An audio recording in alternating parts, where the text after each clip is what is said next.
Hello, welcome back students. हम देख रहे हैं प्लांट जो है एनाटॉमी और फिजियोलॉजी, और प्लांट एनाटॉमी का पोर्शन ऑलमोस्ट हमने खत्म कर दिया है।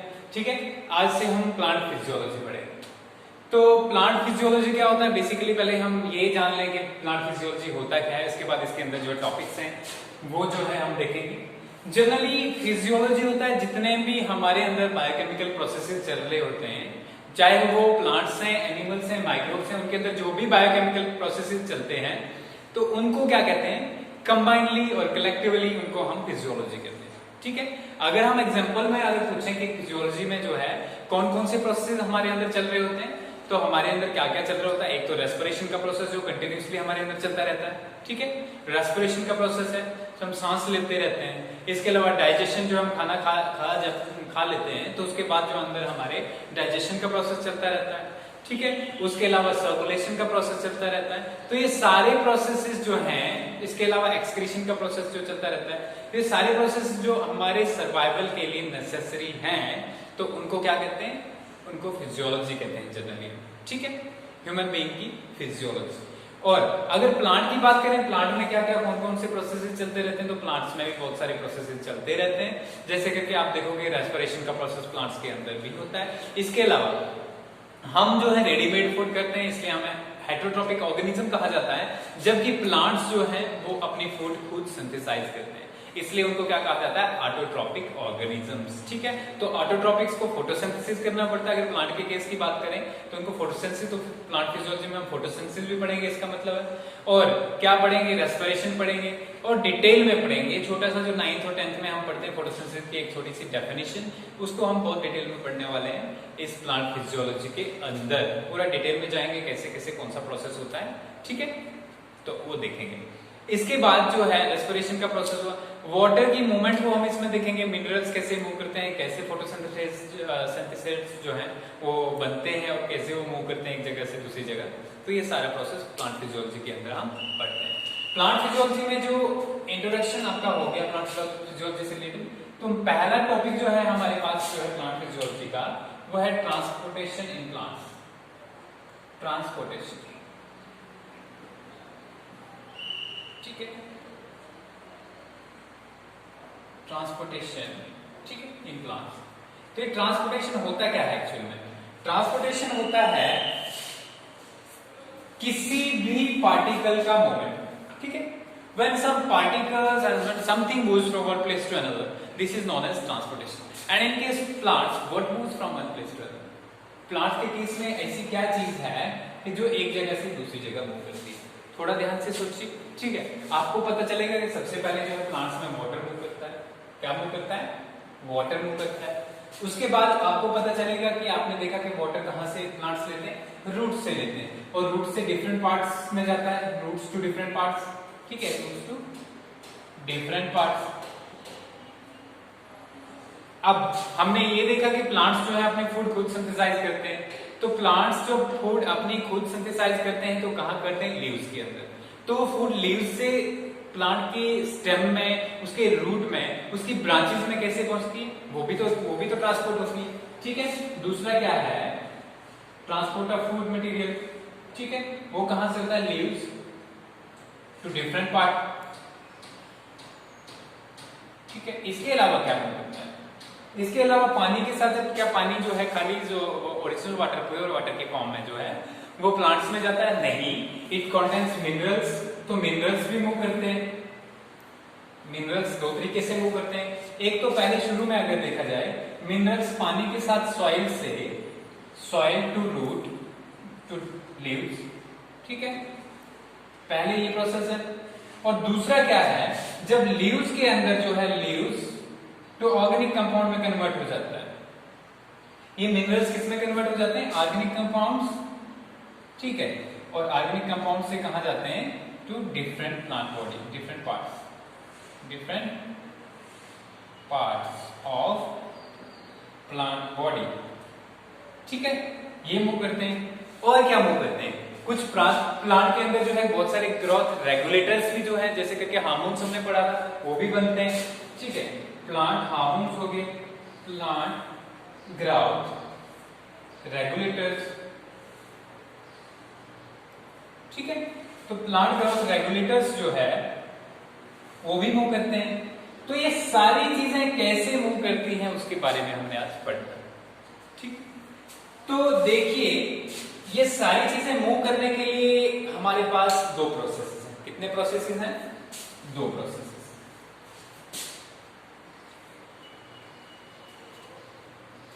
तो प्लांट अगर ट्रांसपोर्ट को प्लांट फिजियोलॉजी में अगर जो है ट्रांसपोर्टेशन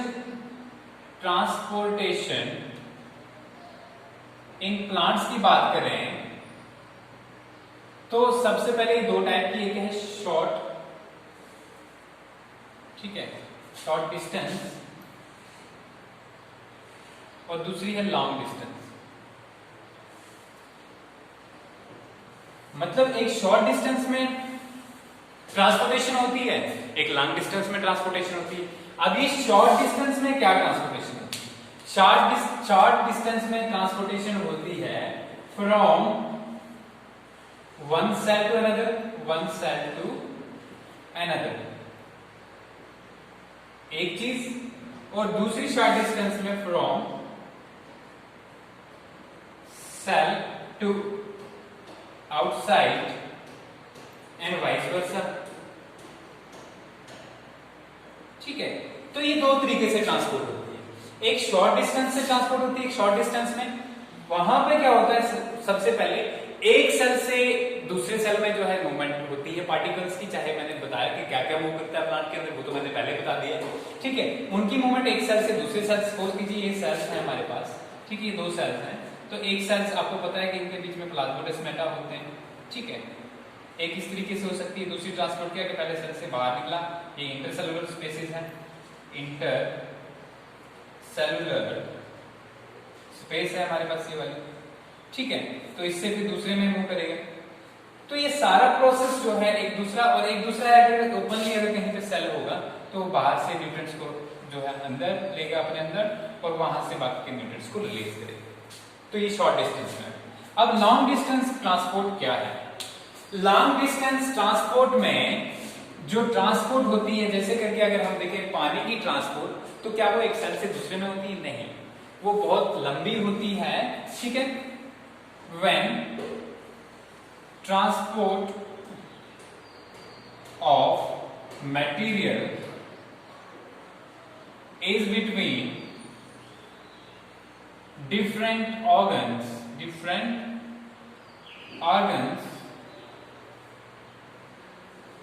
occurring at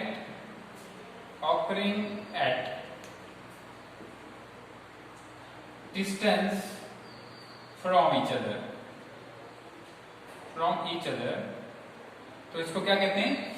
इसको कहते हैं लॉन्ग डिस्टेंस ट्रांसपोर्ट।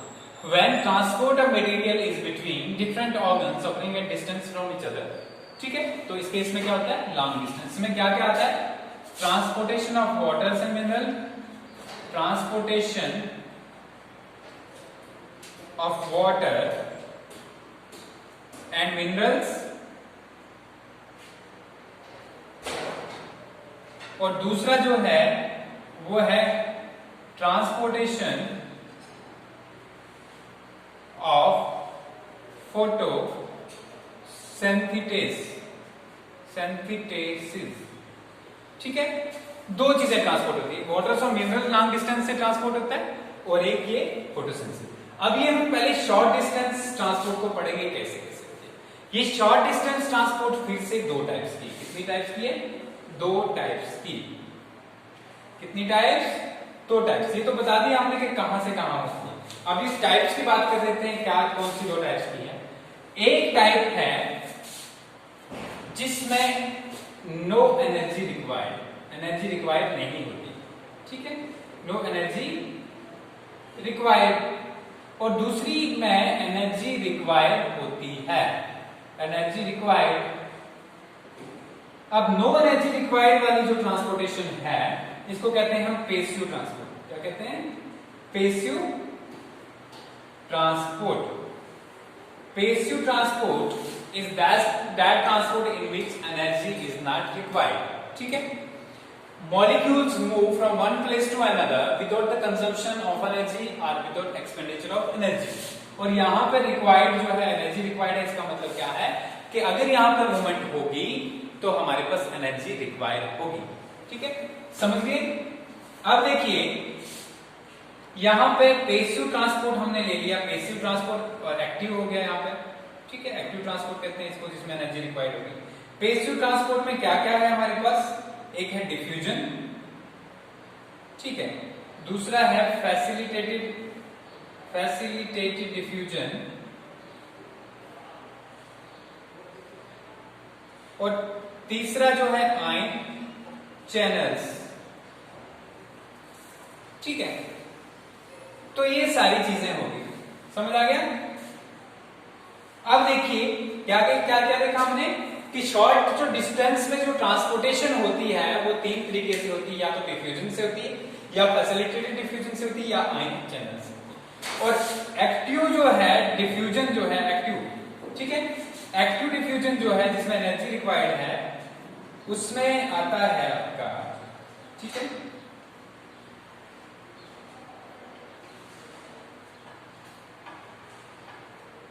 ठीक है, इसको बाद में एक्टिव को बाद में पढ़ लेते हैं। ठीक है, पहले डिफ्यूजन देख लेते हैं हम। डिफ्यूजन होता क्या है, ठीक है।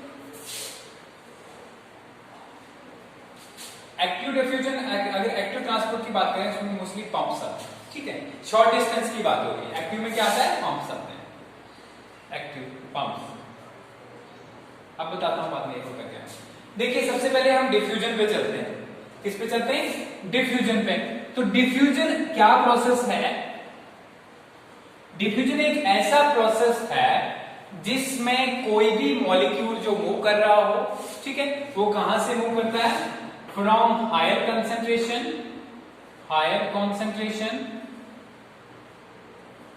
टू लोअर कंसंट्रेशन,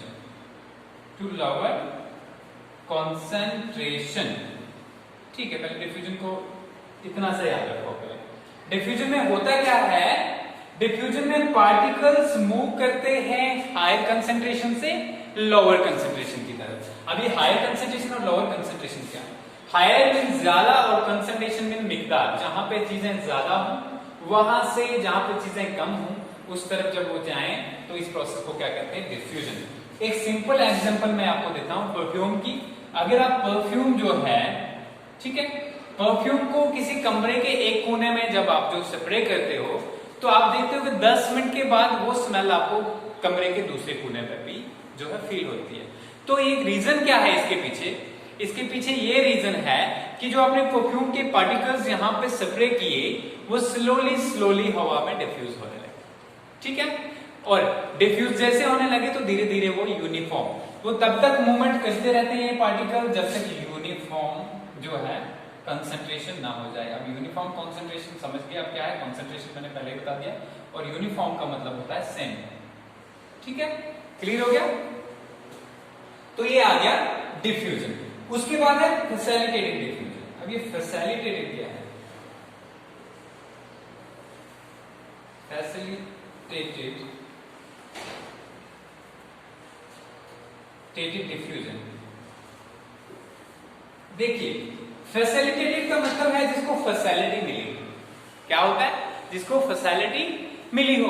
अब मतलब ये डिफ्यूजन तो हो रही है, डिफ्यूजन तो हो रही है, यहाँ एक्टिव ट्रांसपोर्ट नहीं है, यहाँ पे जो है कोई भी एनर्जी यूज नहीं हो रही है, लेकिन कौन फैसिलिटेट करता है इसको, कुछ प्रोटीन्स जो है, कुछ प्रोटीन्स प्रेजेंट होती हैं प्लाज्मा मेम्ब्रेन में। आपको पता है कि सेल के बाहर प्लाज्मा मेम्ब्रेन, उसमें कुछ प्रोटीन्स प्रेजेंट होती हैं जिसके थ्रू ही ये जो है फैसिलिटेट, जिसके थ्रू ही डिफ्यूजन हो सकती है, बाकी जगह से डिफ्यूजन नहीं हो सकती। यहाँ पे आप समझ गए कि डिफ्यूजन के केस में कहीं से भी चीज मूव कर सकती है, लेकिन जो है फैसिलिटेटेड डिफ्यूजन के केस में प्रोटीन्स के थ्रू ही क्या करती है, मूव करती है, ठीक है, समझ में आ गई। अब फैसिलिटेटेड डिफ्यूजन की अगर बात करें, फैसिलिटेटेड डिफ्यूजन में कभी कभी क्या होता है कि पार्टिकल्स जो होते हैं, जब दो पार्टिकल्स मूव करेंगे, जब मींस एक पार्टिकल्स तभी मूव करता है जब दूसरा पार्टिकल्स, कुछ पार्टिकल्स ऐसे होते हैं जो दूसरा पार्टिकल होगा, ठीक है, तभी मूव करेंगे, ठीक है। अब ये दो टाइप्स का हो सकता है, ठीक है। अब ये प्रोटीन जो इसके लिए रेस्पॉन्सिबल होती है इनको क्या कहते हैं, परमेसेस। क्या कहते हैं, परमेसेस, ठीक है, समझ में आ गई। अब अगर पार्टिकल्स, सपोज करो ये फैसिलिटेटेड डिफ्यूजन है, इसमें अगर दो पार्टिकल्स हैं वो अगर सेम डायरेक्शन में मूव कर रहे हैं, ठीक है, एक पॉजिटिव आयन है एक नेगेटिव आयन है, अगर वो सेम डायरेक्शन में मूव कर रहे हैं, चाहे सेल के अंदर से बाहर आ रहे हैं या बाहर से अंदर जा रहे हैं, इसको कहते हैं सिम्पोड। क्या है ये टाइप है फैसिलिटेटेड डिफ्यूजन, क्या कहते हैं इसको, सिम्पोड। और अगर एक पार्टिकल यहां आ रहा है बाहर की तरफ और दूसरा अंदर की तरफ जा रहा है तो इसको कहते हैं एंटीपोड। क्या कहते हैं, एंटीपोड। ठीक है, समझ में आ गया सिम्पोड और एंटीपोड क्या होता है, क्लियर हो गया ये भी। अब फैसिलिटेटेड डिफ्यूजन हो गया, डिफ्यूजन हो गया, अब हमारे पास है आयन चैनल। क्या है नेक्स्ट, आयन चैनल।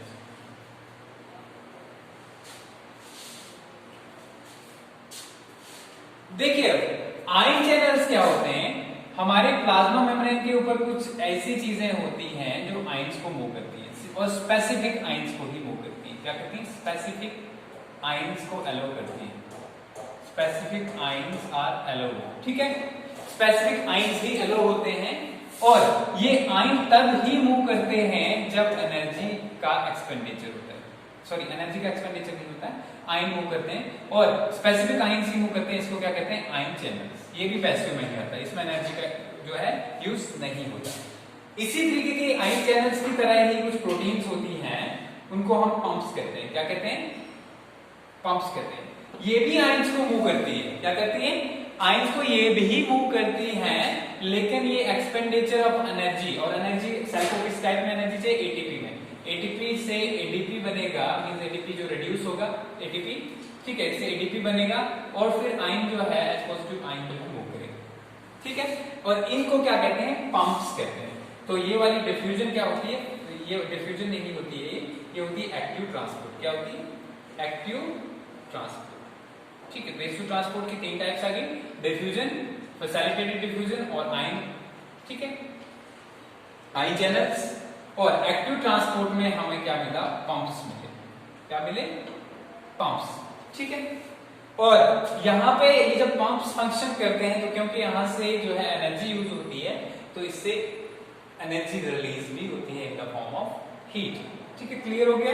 ये क्या क्या था, डिफ्यूजन हो गया, फिर फैसिलिटेटेड डिफ्यूजन हो गया, आयन चैनल्स हो गए और जो है पंप्स हो गए। अब हम देखते हैं लॉन्ग डिस्टेंस ट्रांसपोर्ट क्या है, ठीक है, इसको हम आगे डिटेल में पढ़ने वाले हैं, लेकिन पहले बेसिकली ये कंसेप्ट्स हैं जो आपको क्लियर होने बहुत इंपॉर्टेंट, ठीक है। अब चीजें जो है जैसे करके एक सेल से दूसरी सेल में अगर चीजें मूव करेंगी तो मोस्टली डिफ्यूजन से, फैसिलिटेटेड डिफ्यूजन से, आयन चैनल से, पंप से मूव करेंगे, ठीक है। अगर लॉन्ग डिस्टेंस की बात करें, लॉन्ग डिस्टेंस में जैसे करके पानी है, रूट से स्टेम तक और लीव्स तक पहुंचता है, और फोटोसिंथेसिस जो है, फोटोसिंथेसिस क्या होते हैं, ऐसी चीजें जो फोटोसिंथेसिस की वजह से प्रोड्यूस होती हैं उनको क्या कहते हैं, फोटोसिंथेसिस। वो कहां प्रोड्यूस होती है, लीव्स के अंदर प्रोड्यूस होती है और रूट्स तक पहुंचती है, ठीक है। तो यहाँ पे जो है जनरली है क्या प्रोसेस, यहाँ पे क्या होता है कि हम लॉन्ग डिस्टेंस ट्रांसपोर्ट के लिए हमें टिश्यू चाहिए। क्या चाहिए, टिश्यू, और उस टिश्यू का नाम क्या है प्लांट में, वेस्कुलर टिश्यू, जिसको आप पढ़ चुके हो बहुत अच्छे से। क्या कौन कौन सा टिश्यू आता है इसके अंदर, जाइलम और फ्लोएम, ठीक है, ये दो टिश्यू जो है इस लॉन्ग डिस्टेंस ट्रांसपोर्ट के लिए रेस्पॉन्सिबल है। अब लॉन्ग डिस्टेंस ट्रांसपोर्ट को हम क्या कहते हैं, ट्रांसलोकेशन भी कहते हैं। क्या कहते हैं, ट्रांसलोकेशन। जब लोकेशन चेंज हो जाए, ये सेल यहाँ पे पास में ही, इसलिए इतना ट्रांसलोकेशन यूज नहीं करते हम, तो जब एक जगह से दूसरी जगह दूर जा रहा हो तो इसको क्या कहेंगे हम, ट्रांसलोकेशन, समझ गए। तो ये क्या था, प्लांट फिजियोलॉजी के अंदर जो है एक्टिव और एक्टिव और पैसिव ट्रांसपोर्ट और शॉर्ट और लॉन्ग डिस्टेंस ट्रांसपोर्ट। अब ये चार्ट बना के एक बार फिर से मैं समझाता हूं आपको। देखिए हमारे पास क्या है, ट्रांसपोर्ट है, ट्रांसपोर्ट, ठीक है। ट्रांसपोर्ट हमारे पास कितने टाइप्स की है, दो टाइप्स की है। कौन कौन से दो टाइप्स हैं, हमारे पास शॉर्ट डिस्टेंस है, ठीक है। शॉर्ट डिस्टेंस के बाद हमारे पास लॉन्ग डिस्टेंस है। अब शॉर्ट डिस्टेंस की अगर हम बात करें तो शॉर्ट डिस्टेंस में हमारे पास क्या क्या आ गया, शॉर्ट डिस्टेंस में हमारे पास पैसिव आ गया, ठीक है, फिर एक्टिव आ गया, ठीक है। लॉन्ग डिस्टेंस में हमारे पास क्या क्या क्या आ गया, ठीक है। लॉन्ग डिस्टेंस में वाटर, वाटर एंड मिनरल्स, और हमारे पास दूसरा है फोटो सिंथेसिस, ठीक है। इन दोनों को मिला के हम क्या कहते हैं, ट्रांसलोकेशन। क्लियर हो गया। यहाँ पैसिव ट्रांसपोर्ट में फिर से तीन चीजें, डिफ्यूजन, फिर आ गया फैसिलिटेटेड डिफ्यूजन,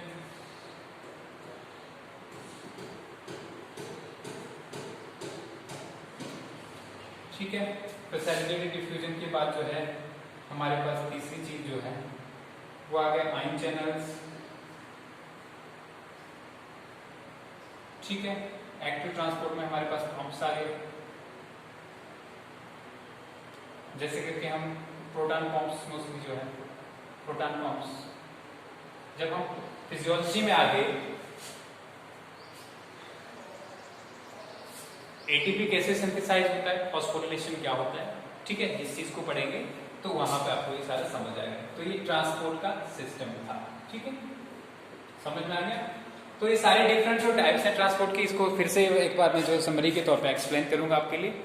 और यहाँ पे अगर आप देखोगे तो समरी के तौर पे क्या है, we are studying plant physiology and what do we study inside the plant physiology, we study different things inside the plant physiology, such as we study how water moves inside the plant, such as how plant manufactures its food, what are the different steps in photosynthesis. Then another process inside the plants is respiration. We go through it and we look for what are the different processes and what are different steps in respiration process and what are different chemicals involved in it and why is respiration necessary.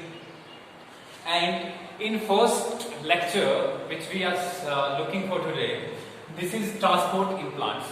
What is the need of transport in plants? You know that there are certain things that need to be transported in order to carry on the processes that are being done by the plant, that are working inside the plant. And all these processes need transport. And we have two types of transport inside the plants. One is for the short distance. For the short distance, we involve this plant body involves the transport across short levels, such as from one cell to another, and it may occur through plasmodesmata or from transfer from one cell wall to another. Okay, this is the process. And another long distance. In long distance, we have to transfer material from one place to another that is far away from it, and we need a certain type of tissue there. Whereas there is no specific tissue is required, it just occurs through the plasma membrane and then cell walls or plasmodesmata, etc. Okay. In short distance transport is two types. One is passive and active. In passive transport, we don't require an energy. The particles move on their own by their own kinetic energy, and this process mostly takes from region of high concentration to lower concentration of the moving particles. Okay. And one is diffusion here. It is passive transport is again divided into three types. One is diffusion, then is facilitated diffusion, and finally we have ion channels. Now, what is diffusion? Diffusion is the process of movement of particles from region of their high concentration to lower concentration. That is where particle lies in high concentration, they start to move towards lower concentration. Then facilitated diffusion. Inside the facilitated diffusion, what do we have? In facilitated diffusion, we have certain channels, we have certain proteins through which the diffusion occurs. It doesn't mean that the facilitated diffusion occurs everywhere. There are certain specific sites where it occurs. Okay. Then are ion channels here. What are ion channels? Ion channels are certain proteins that transport specific ions only, and that also occurs from region of high concentration and low concentration. Okay, and this facilitated diffusion is again divided into two types. One is uniport, where only one particle moves from one region to another, whereas there is another type where two particles move at the same time. And this may be of two types. One is symport, that is two particles are moving in the same direction, and another is antiport, one particle moves opposite to the other. Okay, there is the antiport. And now we have proton pumps in active transport. They require energy for the movement of particles, whether they be ions or any molecules, and energy is very much necessary to transport these ions or molecules across the membrane. And on the other hand, we have long distance transport. What is long distance transport? Long distance transport occurs in plants through vascular tissue, that is xylem and phloem. Xylem transport waters. In xylem, we have certain types of cells. You have studied about that in the last. We have worked on that chapter, that is plant anatomy. And after that, we have also phloem, and you are familiar with phloem also. This was all about the movement of particles or transport in plants. We will study the plant-water relation. We will see diffusion in details. Then we will study osmosis and little more on. Okay, that's all.